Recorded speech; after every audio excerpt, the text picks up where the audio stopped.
萨满在跳神的时候，会祈请各种动物神灵，比如鹰神、豹神、熊神，但最重要的、数量最多的还是虎神。萨满通过虎神去获得百兽之王的力量，通过赞颂虎神，与虎神达到某种合一，才能有力量为他人服务。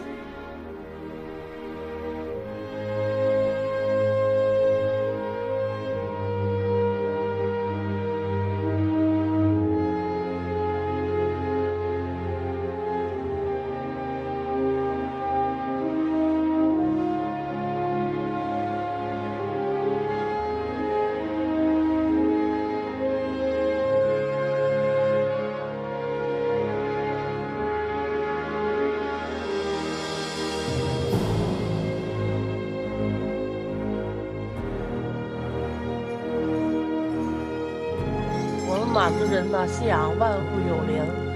老虎回来了，保咱们人丁兴旺。